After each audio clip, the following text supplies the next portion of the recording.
Famille, bonjour, j'espère que vous allez bien. Ce matin, j'aimerais donner conseil à certains de mes frères et sœurs. Et si vous permettez, j'ai dit, on est d'accord que tu as fait la médecine. On est d'accord que tu as fait la science. On est d'accord que tu as fait le droit en étudiant.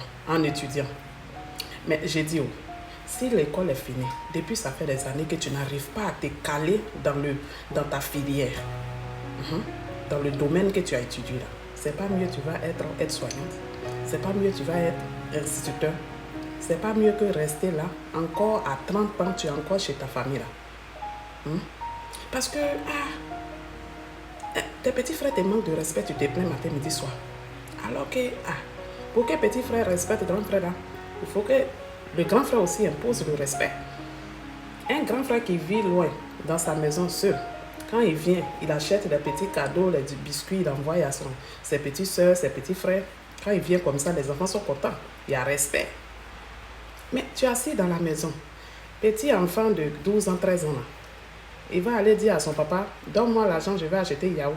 Donne-moi l'argent, je vais acheter biscuits. Toi aussi, chaque fin du mois, tu vas venir t'arrêter. Papa, donne-moi 20 000. Je vais prendre pour mes sur moi. Vous êtes pareil. C'est comme, c'est toi, c'est l'âge seulement, c'est les chiffres. Mais en esprit, tu es égaux que cet enfant de 12 ans, 13 ans. Il n'y a pas la différence. Mais ce que je veux dire ici, soyez sages. Ne demeurons pas comme ça. Ne soyons pas, c'est-à-dire, ne soyons pas, la fierté peut nous faire périr en fait. Parce qu'on est fier. Ce travail, moi, je ne peux pas faire ce travail. Moi, j'ai étudié ici. Les gens qui sont instituteurs aujourd'hui, là, qui gèrent cabine, qui sont professeurs, là, ils n'ont pas fait de longues études pour venir s'asseoir, pour éduquer les enfants d'autrui. Ils n'ont pas fait les études pour aller, pourquoi on va les insulter à cause de 100 francs, 200 appels cabine. Mais souvent, là, occasion oblige. Situation oblige. On est obligé de prendre comme ça pour se démerder. Jusqu'au temps où Dieu va faire grâce. On ne sait pas où la chance peut quitter. Soyez intelligents.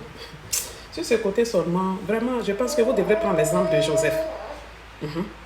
Et puis, j'ai dit, en parlant de Joseph, là même, vous les femmes, les hommes qui cherchez mari, là, l'homme ou la femme que Dieu a dit de prendre, là, et puis tu dis que ce n'est pas ton niveau cette personne n'a pas ton niveau d'études. Cette personne se débrouille là. Si la personne n'est pas encore mariée, c'est elle qui crie. Allez prendre cette personne. Allez prendre. Parce que vous allez perdre votre temps comme ça. Et puis, c'est tout trois femmes là. Il ne faut pas faire comme l'homme. Il dit, il faut aller prendre comme ça. Fierté, orgueil là. Il n'y a rien de temps. Si Dieu dit que c'est Dieu t'a convaincu là, prends ça. Il est comme si, il est handicapé, il est ceci, il se débrouille, il n'a pas de voiture. Prends ça comme ça. Dieu sait pourquoi il te donne.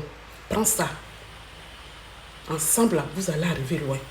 Famille, ça ne va pas de conseils. Joseph, dans Matthieu 1, Joseph, là, quand Marie est tombée enceinte de la vertu, par la vertu du Saint-Esprit, il a voulu la laisser dans le secret. Si c'était certains d'entre nous là même là, il allait publier ça partout pour dire que je l'ai fiancée l'enceinte, ce n'est pas de moi. C'est comme ça que le Saint-Esprit s'est révélé à lui dans son songe pour dire à Joseph que prends ta femme, que cette femme-là, elle est enceinte par la vertu du Saint-Esprit. C'est comme ça qu'il est venu la récupérer, cette femme-là. Prenons exemple de ce monsieur-là. Alors que dans le temps, dans le passé, là, il n'y a pas un homme qui va accepter de prendre une femme qui n'est pas vierge. Même si elle n'est pas allée avec un homme, mais un enfant est sorti d'elle. Il a pris, parce que c'est Dieu qui a dit. Mais toi, Dieu t'a donné, non, il est ceci, non, il est cela. Il a dit, on ne peut pas tout expliquer, mais en tout cas, c'est ma part de conseil que j'ai pour vous. Prenez le cas de Joseph dans Matthieu 1. À partir du verset 10 là. Commencez à lire, vous allez comprendre beaucoup de choses. Ne soyons pas rebelles. Ne soyons pas fiers, têtus. Moi-même, attends. Allez seulement, il a dit, c'est ma part de conseil. En tout cas, je vous souhaite à tous bon début de week-end. On s'est dit à lundi.